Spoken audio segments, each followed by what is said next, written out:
Get started. Okay, so let's let's get some order and get some announcements out of the way before we get into this. I remembered the sign-in sheet on my own, so I'm getting better at it. All right. So a couple things. Number one, I'd say biggest item is that homework 2 is due on Monday. So do you all have any questions about that? Before I entertain questions, I did want to mention something. I had a question earlier about problem number 3. On problem 3, you are given a series of loads that are service loads. They're unfactored, so you need to factor them. The question was, do you need to perform live load reduction? The answer is no, for 2 reasons. One, by and large, I'm not going to require, let them sign in. By and large, I'm not going to require you to do live load reduction unless you know it. Like if you have a framing plan or a floor plan or something and you know the tributary area, then I'll have you do it. Otherwise, I'm really not worried about it. But 2, you can't perform live load reduction anyways because you don't have the tributary area. If you don't have a tributary area and you don't have a KLL, you can't do it anyways. So don't worry about it on this assignment. Okay, sound good? All right, does anybody else have any other questions about homework 2? Because this is it's due on Monday, so.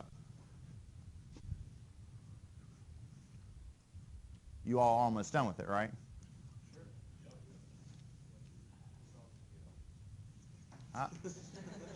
I'm detecting, a slight hint of sarcasm, although, what, did you say 3 problems to go?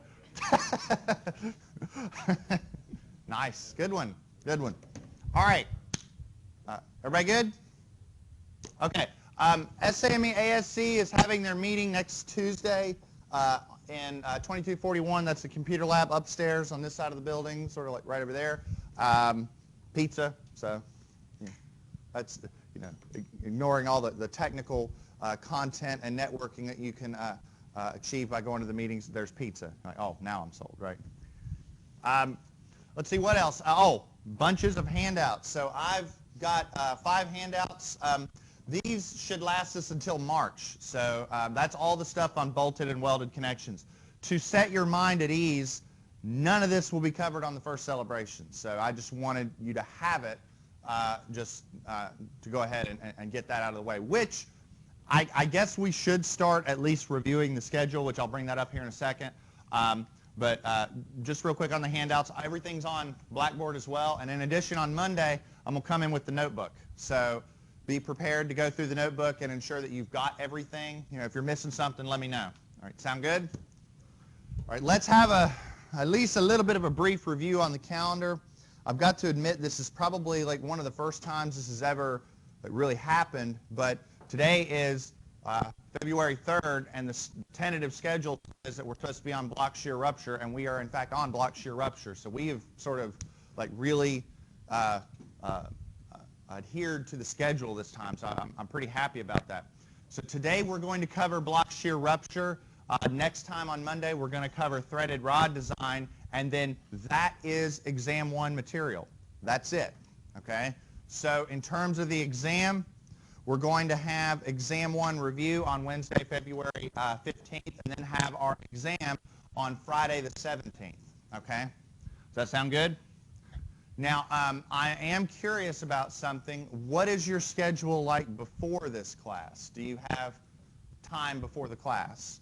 The reason I ask is because just because of the nature of some of these problems, there's a lot of lookups, there's a lot of data you got to get from the manual and whatnot. I don't like these exams to be time crunchers. I don't want it to be a measure of how fast you can hit buttons in a calculator and how fast you can write numbers down. But because you're doing a lot of looking up and whatnot, it can take just a little bit longer. So what I would like to do is give you all a little more time to do the exam. And what I was curious is, how would you all feel about, instead of starting at 9, maybe starting at like 8:30? I don't want it to, to go, oh, we ran out of time. I don't want that to happen. So, is that okay? Okay, all right. It seems like we're missing a couple people, so I'll probably send an email to that regard to the class, I don't know, sometime later today or something, but I wanted to give everybody a heads up. But as of now, that's when we're celebrating. So, sound good? Okay, all right. So today, what we're going to do is we're going to talk about block shear rupture, which block shear rupture is something that I think I showed you all a video of. Let me turn this, turn that off. Block shear rupture is something that we talked about a little bit ago. Let me see. I showed you a video of it, but it might have been a while, so I'm actually going to show you it again. So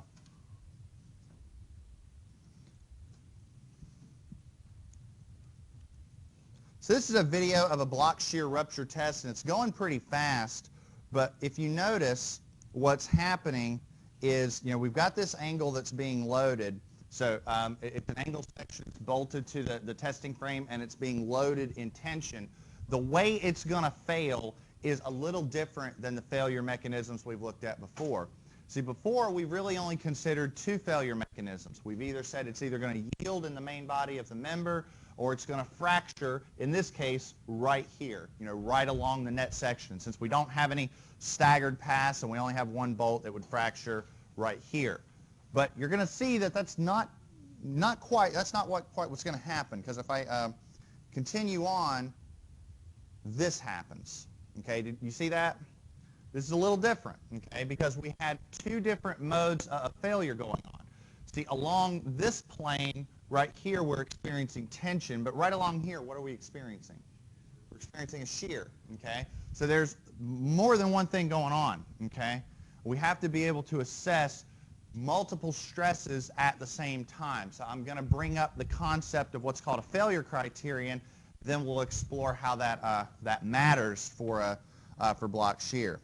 So first off, how many folks have already had foundations? How many folks are in soils either right now or have already had it? Okay, all right. Have you all gotten to this yet in the class? Okay, I know my soils folks, they know exactly what I'm talking about, right? Okay, you all will see this later, okay? This is an example of what's called a failure criterion. I show this one because this is a very common one that students, I think, tend to remember when they graduate with a civil engineering degree. What I have here is an example or an illustration of what's called the Moore-Coulomb failure criterion. Okay? Now, this failure criterion is a very popular equation or a very popular model that we use for brittle materials like soils. Okay? So what we do is this. We take two types of quantities. We take quantities related to the material. In this case, since we're talking about soil, things like the cohesion, the angle of internal friction, and things like that. And then we also take the stresses. Now, because failure criterions are meant to assess a state of multiple stresses, we're looking at normal stresses and we're looking at shear stresses. Okay? We take those quantities together and then we formulate a relationship between essentially whether or not it's going to pass and whether or not it's going to fail. So you all who've had soils have probably seen the Moore-Coulomb failure envelope. It's either good or it's not, depending upon your stress values. My soils folks, you all have seen this before, right? And if you're in soils now, or you will. Do you do it in soils or foundations? Soils? Okay. All right. But you say both? You're probably going to see it, yeah, in both. All right. Now, this failure criterion is appropriate because it is formulated for brittle materials like soil, like concrete. Okay? It's for brittle materials. This is steel design. We are not dealing with a brittle material. We are dealing with a ductile material. Okay? So we need to formulate a similar yielding criterion that meets the behavior of steel or ductile materials. Okay? One of the most common ones is the von Mises yield criterion. It is, by and large, the big one that we use for ductile materials. If you use Moore-Coulomb for brittle materials, von Mises is what you would use for ductile materials. And let me give you a simple idea, if you haven't had soils, of what a failure criterion would be. Okay? So let's keep it simple. Okay? Let's say I have got an element, a piece of steel, and I'm yanking on it. Okay? When does it yield? If we consider failure to be yielding, when does it yield? Well, it yields when the stress hits Fy, right? That's simple, right? Well, that's what a failure criterion would be if all we are considering is one stress. We hit failure when that stress is greater than or equal to Fy. That's it. That's a failure criterion. Okay, it's a very simple one. It's a uniaxial stress failure criterion. We could back calculate and say, well, when the load is greater than Fy times A, we failed the member. Okay, now that's simple. The tricky part is if you're dealing with multiple stresses. You know, what if I've got an element and I'm yanking on it and I'm twisting it and I'm shearing it and I'm bending it and I'm heating it up and I'm doing all sorts of different loads to it? I mean, has this yielded? I don't know. You know, it's not as simple as just yes or no. Does the stress hit greater than 50 KSI or whatnot? Because there's a lot of different stresses going on, right? Remember, if we're talking about something that's in 3 dimensions, I mean, we can have normal stress along the x direction, the y direction, the z direction. We can also have a shear stress along the x direction, the y direction, and the z direction. There's a lot of stuff going on, okay? Make sense? Now, I'm going to show you this equation, and I know you go, oh, God, this is nuts. By and large, though, I know you see it and you go, oh, God, really? It's really not that bad. All you would do is this, is you would take a given stress state, you know, I would pick out, you know, this point right here, and let's say the x direction has 20 KSI, and the y direction has 30, and the z direction has 5, and then look at all the shears, and just plug and chug, okay?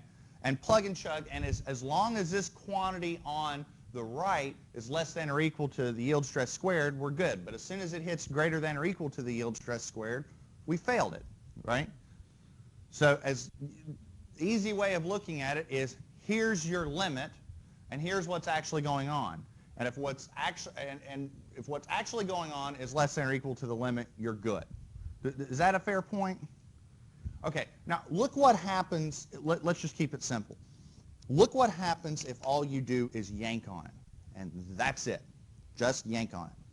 So we'll take one of these normal terms and set it equal to, let's say, sigma x, and take all the other ones and set it equal to 0.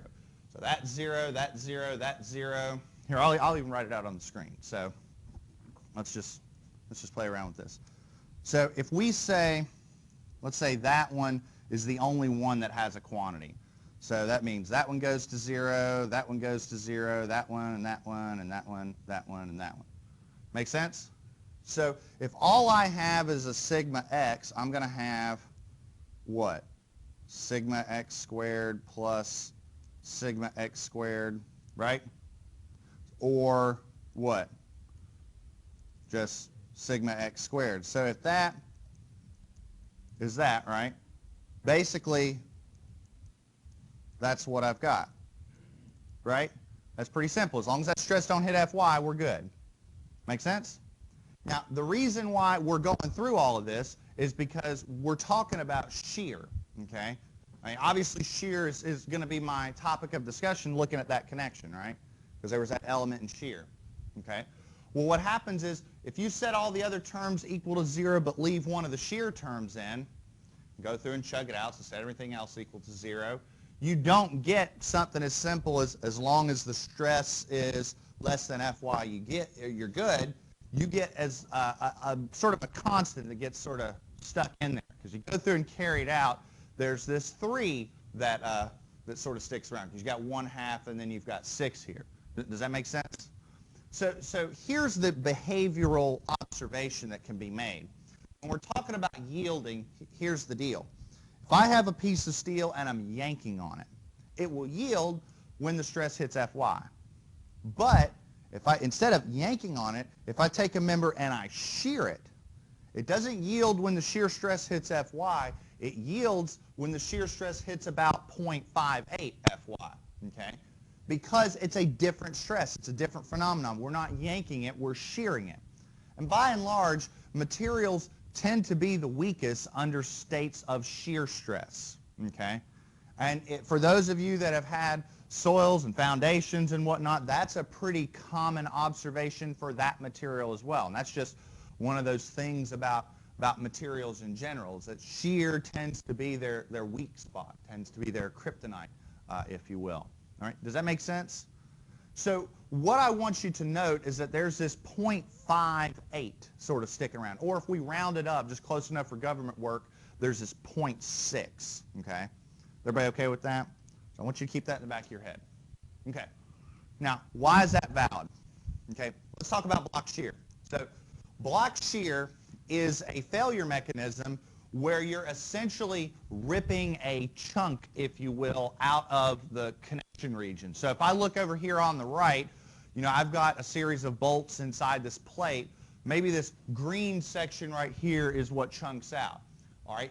The point to keep in mind is that I've got shear planes and I've got tension planes. Everybody okay with that? Now here's a couple real-life instances of what would happen. Here's some tests over at Georgia Tech, some tests over at WVU. So, I mean, this happens, and you obviously saw the video just now. So, I mean, this is a real phenomenon. The funny thing is, it's actually found by accident. They were doing some tests on some connections up in Canada, you know, a few decades ago, and then it just sort of happened, and they went, oh, so that's a thing, and repeated it and found that it was happening again. So yeah, that's how they found out about it. So they, once they found out about it, they decided to start quantifying it, and ultimately they came up with this. So this is the equation that you would use to compute the block shear capacity of a given element. Now, I'm sure that you see this and you go, well, heck, for gross section yielding, it was just 0.9 FYAG, and then for block shear, it's all this crap, you know. Don't worry. I know that this equation looks large and it looks complex. It's really not, okay, because a lot of the quantities that are in this equation, if you start breaking it down, it should be pretty familiar. Like, for instance, I see some FYs and some FUs. Well, we know what those are, right? Those are just the yield and the tensile stress of a given grade of steel. Okay? Now let's look at these areas. We got ANV, ANT, AGV, AGT, or whatever. First off, the G in the end. What do you think the difference is between AGV and ANV? What do the G's and the N stand for? Gross area, net area. Simple, right? Now, what about the V's? What is AGV versus AGT? What's AGV? Gross area in shear and gross area in tension, right? Simple stuff. So going back to this example, you know, looking at this particular block, I'd say, all right, for this particular block, let's calculate the gross area in shear and calculate the net area in shear. And then for this particular region here, calculate the gross area and tension, the net area and tension. So it's just a bookkeeping issue. Yes, sir? So it's basically kind of fracture or failure in the line itself. Is that what we reach here? What? Like if you have a member that fails or ruptures, and that failure is in the line at like the tension or like the tensile load, is that always what they shear? I'm going to be honest, I don't really understand what you're asking. That's a fair way of putting it. If I'm taking this member and I'm yanking on it like this, okay, so I'm back here and I'm pulling on it like that, okay. This region right here, this one right there, that is perpendicular to the load, so it's experiencing tension. This one is parallel, so it's experiencing shear. Is that what you were asking? Yeah, if it's parallel to the load, that's going to be a shear force. If it's perpendicular, it's going to be tension. Does that make sense? Is everybody else okay with that? Okay, all right. Okay, now, everybody okay so far?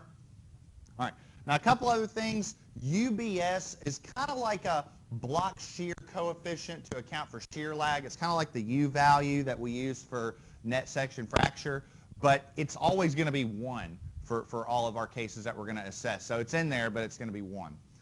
Lastly, our phi value is 0.75. Everybody okay?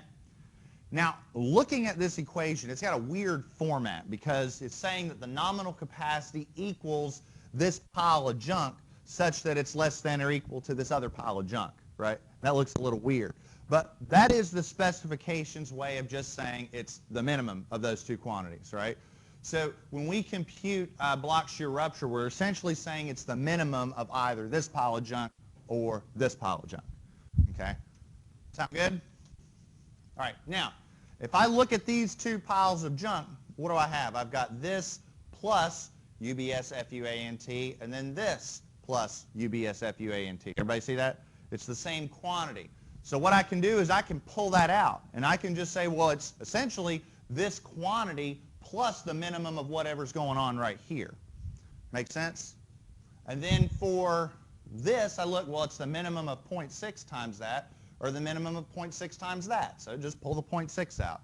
So that's just me taking the equation and making it a little simpler. You know, I don't want to do this.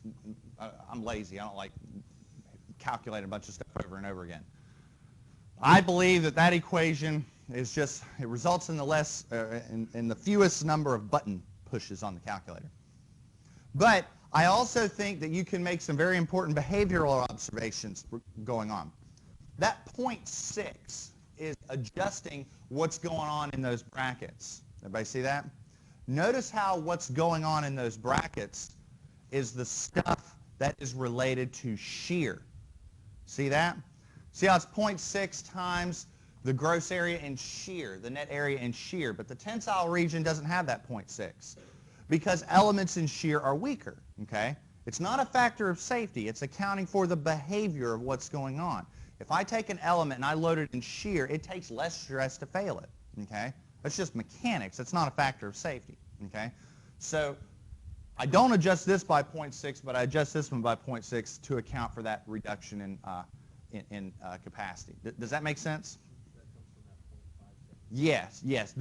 The building spec, what we're using in here, rounds it up to 0.6. The bridge spec says 0.58. So I don't know why the difference, honestly. Probably just the code spec bodies just said, close enough for government work.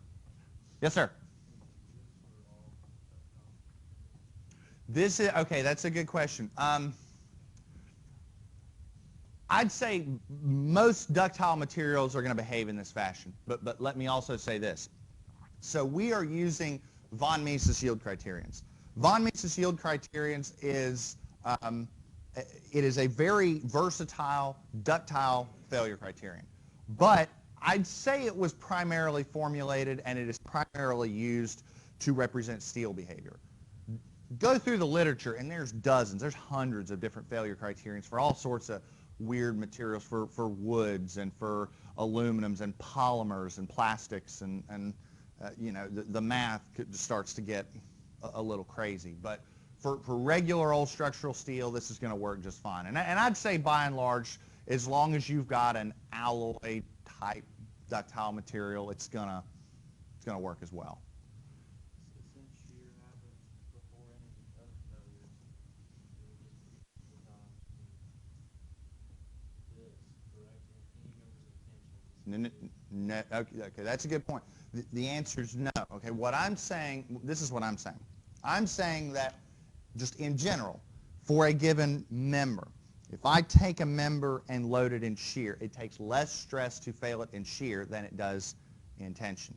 But that is not the same thing as saying that phi-RN, the factored resistance in block shear, is always going to be lower than for yielding or fracture. You just have to check it. I'm not saying that it will always govern. It might not. You know, it's just one of those other checks. Well, let me say this. The example that we're going to do, I'm going to skip ahead. The example that we're going to do is actually the same one that we did in example 4. We're going to take that same member and check its block shear capacity. It might be larger than what we did before. It might be smaller. We just don't know until we go and check it. One other point I will add, block shear is not something that we designed for. Like when we designed a member last time, we designed assuming gross section yielding and net section fracture, and that's all we really cared about when we designed. Block shear is just something we check later. The equation's too complicated. It's not like you can take this and easily solve for, okay, here's the gross area that you need. You know, it's just something that you go back and check later. Okay? Yes, sir. No, one of you. So if you go back, you know, you designed it when you're like, okay, it's all good, and you go back and check the old block shear, you have to start over? That's a good question. And what I would say is this, is I think it depends on your magnitudes. Okay? Let's say that your load is 300 kips. And you go, like you're saying, you designed, selected a member, you go back and check block shear and it fails. But it fails and it's like 290. Just pick the next one up and I can almost guarantee you it's going to be good. But if the load is 300 and then you go and check block shear and it was like 80, well, you probably did something wrong in the beginning. You see what I mean? Is that a fair way of answering that?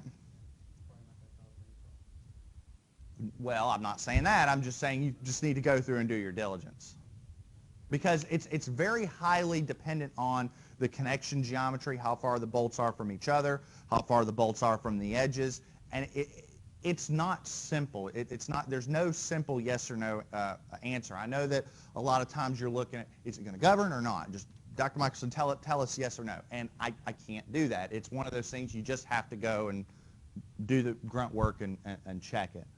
All right. I apologize. There is no simple answer. Sorry. So to kind of piggyback off your question, so it is entirely possible that block shear can govern over, say, that section fracture. Absolutely, yes. It's also possible the other way around. I mean, right. Yeah. We could do this analysis for this member and find that the capacity is like 500 kips, and no problem. Or it could be 100 kips, and then it mattered.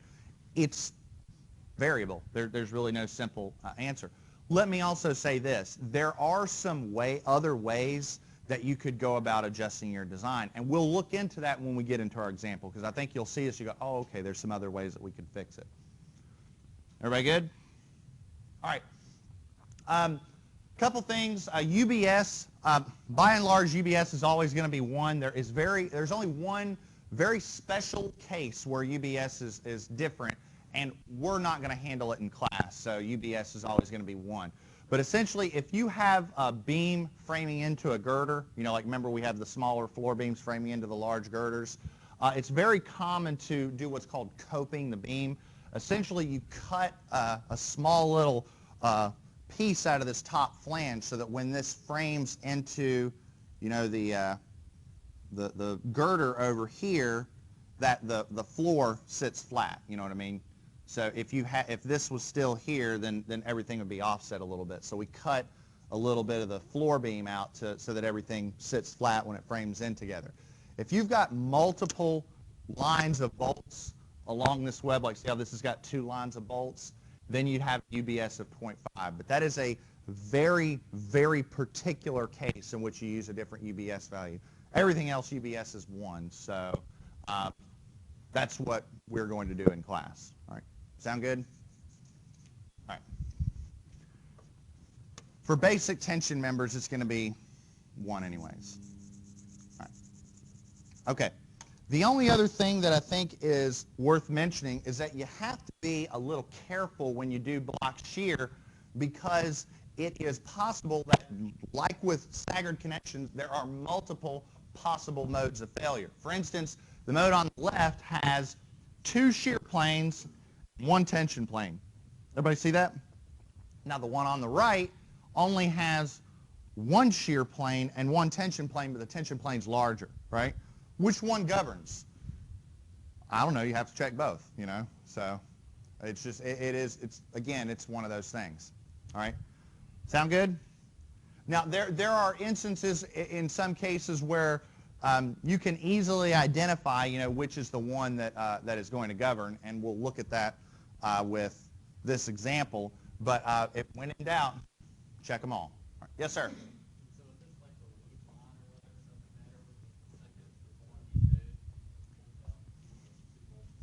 No, it doesn't. Think about this. So this is going to be connected to another member, right?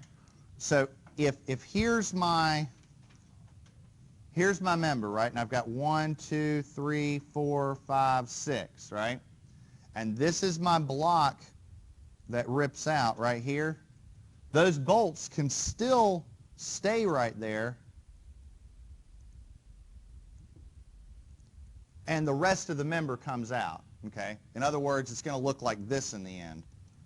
You're testing my art skills. It's going to look like this. You see what I mean? So the rest of the member has separated, but those bolts are still intact, okay? Does that make sense? That's a tough one, I know. So, sound good? All right, let's get into this example. So I want to look at this real quick. This example is looking at the block shear strength of the member that we did in example 4. So we've already done this problem looking at gross section yielding and net section fracture. We'll go back and pull those capacities and see how it compares to what we've done here. But let's sort of clear up what's going on with this. We've got a 40-foot long W8 by 24. The 40-foot long, that doesn't matter. The 8992 steel does. We got 3/4 inch diameter bolts, and we're now going to start using some dimensions that we didn't care about before. Like, we didn't use this 1.5 inches. We didn't care about that. We didn't use that 2 inches over here. We didn't care about that either. Now that stuff matters.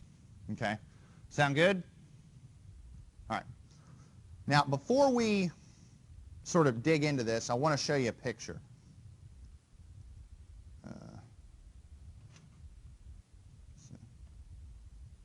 All right. Remember this when we were looking at a single tension member? We said we've got yielding in the gross section, we've got fracture in the net section, and then we've also got block shear rupture. Do you remember that? Okay. I propose that for this member, which is essentially the same thing we're looking at in example 6, that the block shear failure, the most likely block shear failure, is going to look something like this. Okay? In other words, these little chunks are ripping out of each side of the connection. Because it's either going to be this, or instead of ripping out these tiny chunks, we're going to rip out this center piece of the member. Now think about path of least resistance. What do you think's easier? Ripping out these little tiny chunks on each end, or ripping out that main body of the member? What's easier? The little tiny chunks. So the way that we're going to assess our block shear analysis is we're going to determine the capacity of one block, of one of these. And then we'll just multiply by 4, and that'll be the capacity of the whole thing. Does that make sense? Okay. All right. So let's sort of go through this. So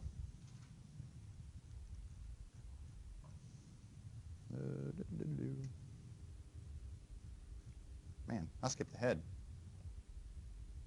There we go. All right. Let me open up the little example problem thing.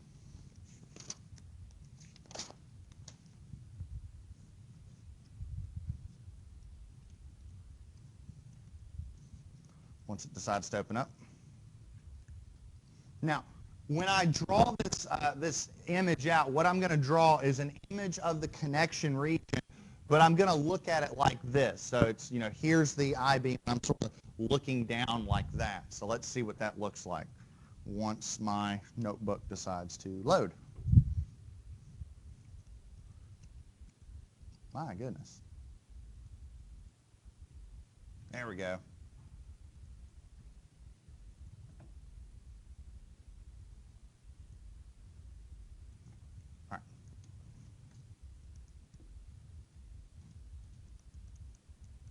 Okay, so here's my I-beam.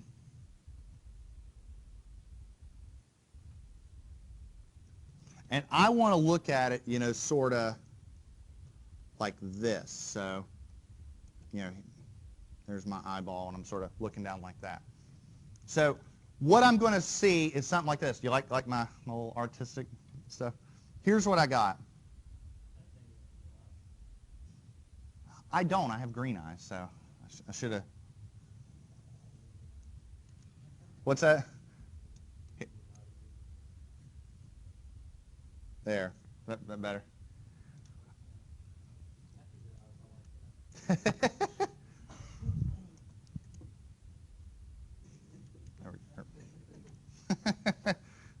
All right. Okay, so what I'm going to see is the flange, but what is this? What am I doing right here? What am I putting this dashed line there for? That's the web through the plate, okay? So do y'all see what I mean when I draw that little dashed line right there? Okay, so what I'm going to see, let me put my little break line, and then I'm yanking on this like so. What I'm going to see is, let's see, 1, how many bolts? 4.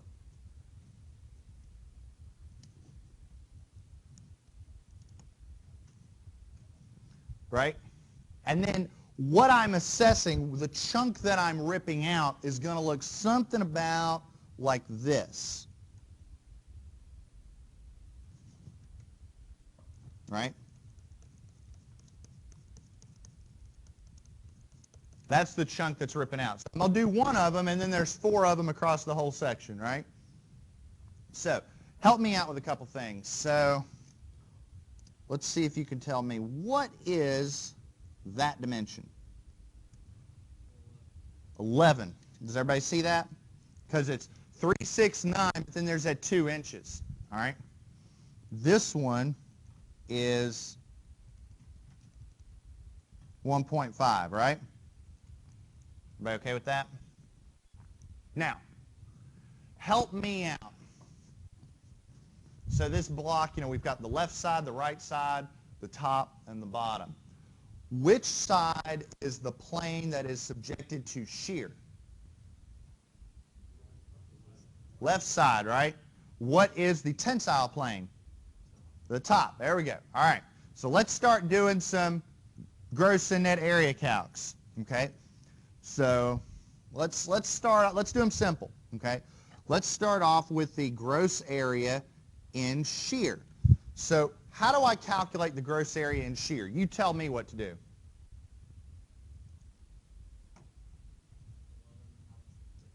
There we go. So what is the thickness? Well, you can go a couple pages back, or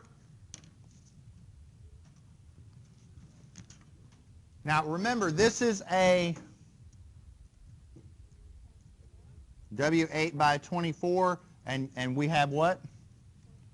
The flange thickness is 0.4. Have a second on that? There we go. Now remind me, what's the bolt diameter? There we go. All right. So what did you say, Mr. Schaffer? 11 times the flange thickness? All right, there we go.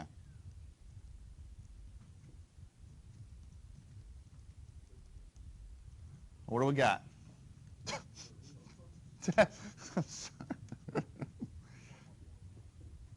4.4 what? There we go. Now, that's the gross area in shear. What's the gross area in tension? Anybody else? 1.5 times the thickness. There we go. So 1.5 times the thickness. So.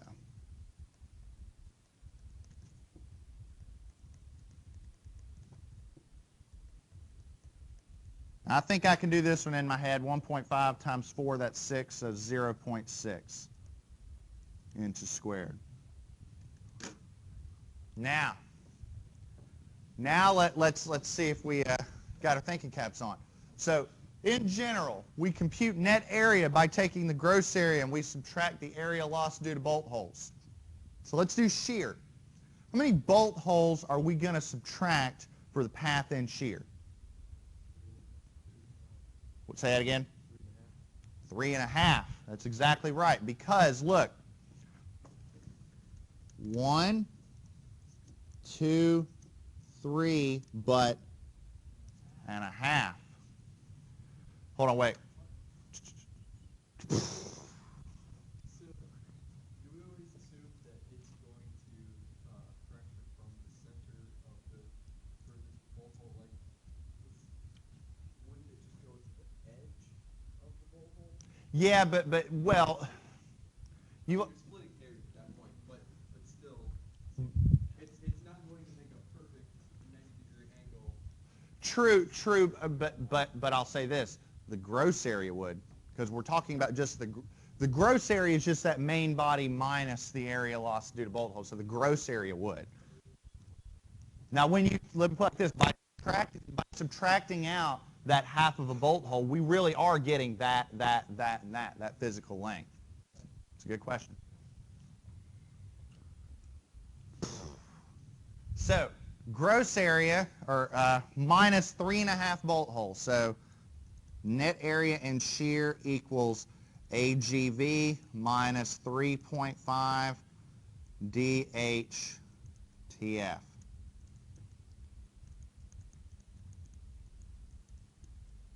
What's the hole diameter?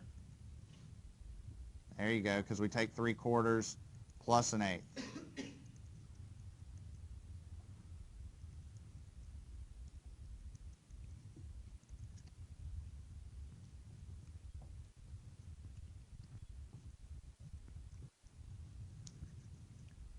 Now, what we got?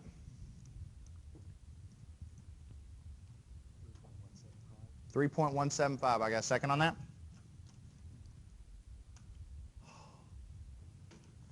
Got to be quick draw on that, right? You should have a pen or a pencil in your pocket and then the calculator, right? Quick draw. Make a motion on that. We got a second on the 3.175, is that what you said? All right, so 3.175 square inches.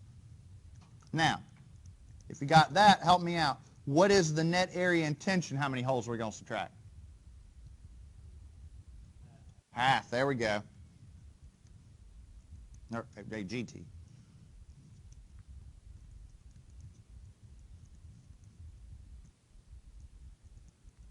Remember, we're still samurai sorting and lightsabering, so it's just diameter times thickness. So.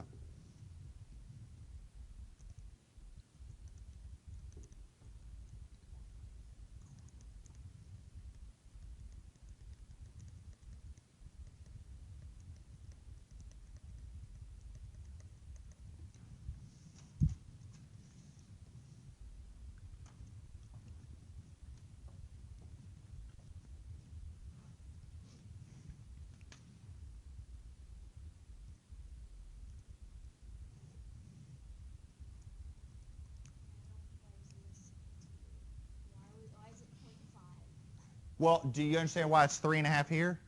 Yes. Okay, well then help me out. If it's, this is my tensile plane, so how many holes do I subtract to get the net area? Okay.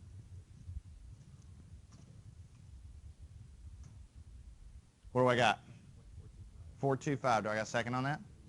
All right. Oh, that's inches squared. Didn't notice that. All right. Now, again, UBS is always going to be 1. And help me out. What was FY and FU?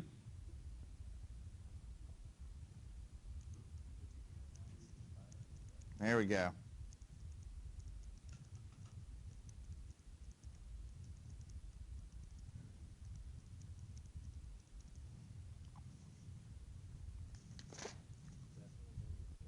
Say what? Well, it's okay. That's a great question. It's from example 4, but what else do we know about that steel? Just based off example 6, what do we know? What is it? What's it state? It's A992 grade steel. So we can go to table 2.4, and for A992 steel, we have 50 and 65. That's a good question. So and I would say by and large that should be the primary source of the information, not what we got from a previous example, but can you find it in the manual?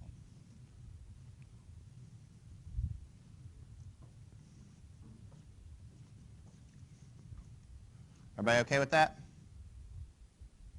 All right. Does everybody have this? Because I'm going to move on to the next slide. All right. If you got this, then it's really a piece of cake from here on out. I'd argue that was the hard part. Everything else is the easy part. So.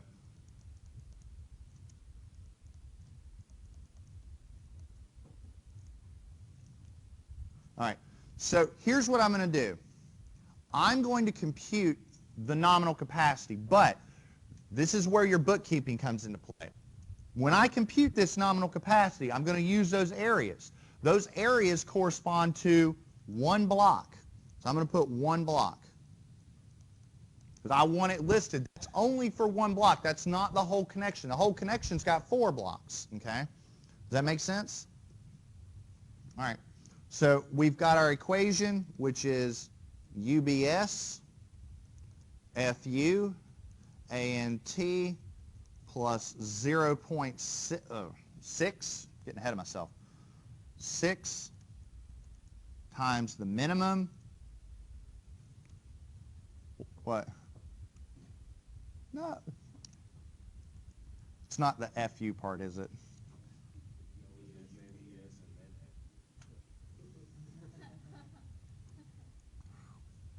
I'm losing concentration after that one.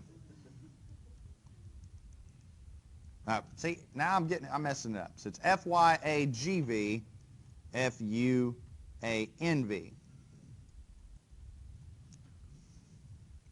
I'm sure there's a pun in there somewhere, but haven't thought of a really good one yet, you know. Maybe that is the pun.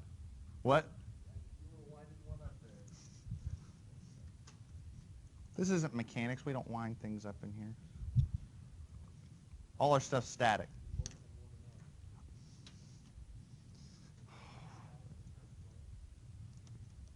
Touche, touche. All right, let's start plugging and chugging. So UBS is 1. Old. All right, all right. What was tensile stress?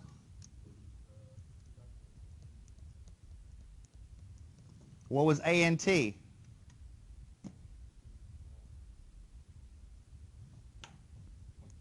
remember it really small? What was it? There we go. 425 what? Plus 0.6 times the minimum of what? 50 times something and 65 times something. So what was the AGV and ANV?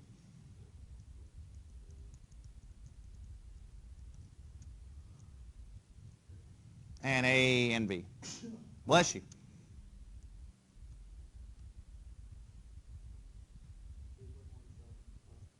3.175?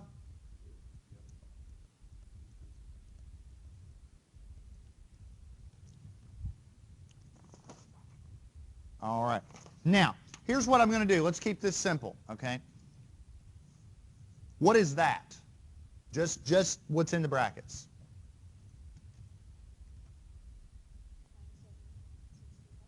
So we'll say 27.6 what? What's the units? Kips. Okay, so watch what I'm going to do, all right? I'm going to say it's 27.6 kips plus 0.60 times the minimum of two quantities. So tell me what the top row and the bottom row are.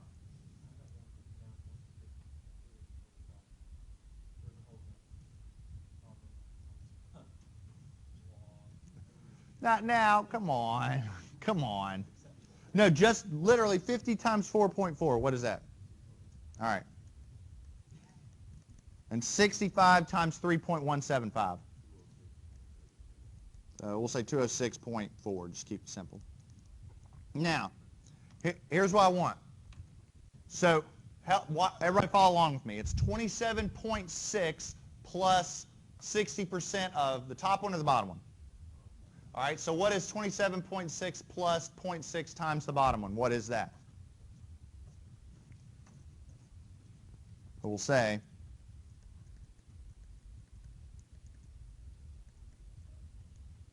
155.4?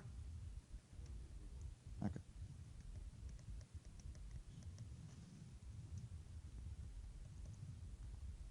$151.4 kips. Now, do I have a second on that?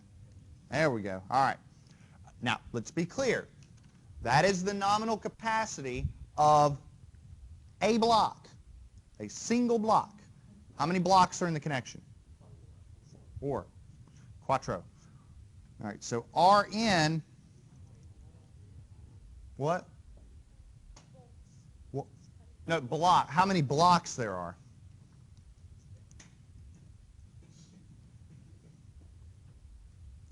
Oh, 4. 4.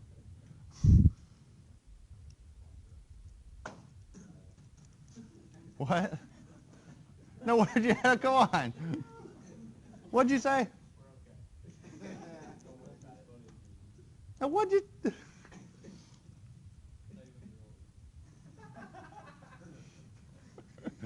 I believe I'm older than everybody over there. 4 times what? So what is that? 60 what? Got a second on that? Now, is that the design capacity? Am I forgetting something? No, I'm forgetting something. No. Continue on with that. Hold on. Say that again. 0.75. Phi RN. We need phi.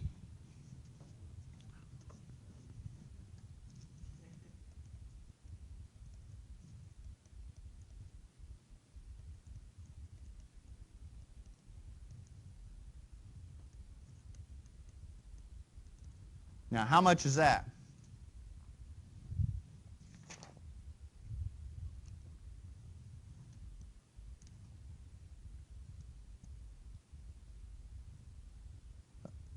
This one's simple. Did I get a second on that? There's your answer. All right, there's your factored capacity in block shear. Now, for those of you that have got your notes, remind me. What was gross section yielding and net fracture?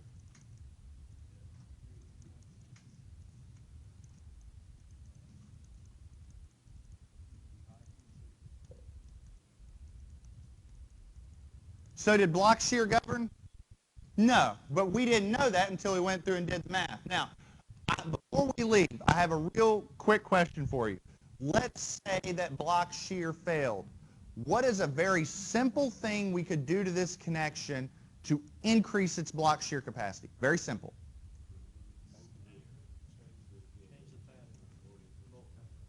You two are basically kind of saying the same. You said stagger it, and you said change the bolt pattern. I got a simple one. What if we just took the bolt spacing and made it instead of 3-inch bolt spacing, what if we made it 4-inch?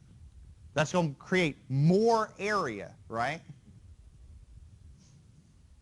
Well, I mean,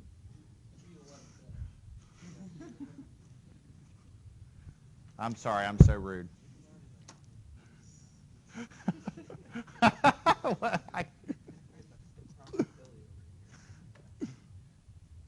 Yeah, from now on, I will refer to you as Billy. Is that? Yeah. All right. Is everybody okay with that? That is block shear. The only topic left for tension members is threaded rod design, which we will cover on Monday, and then we are done with tension members, and that is everything for exam 1. That's all I got for steel. I'll see most of you all here in a few minutes. The rest of you all have a good weekend. We'll see you on Monday.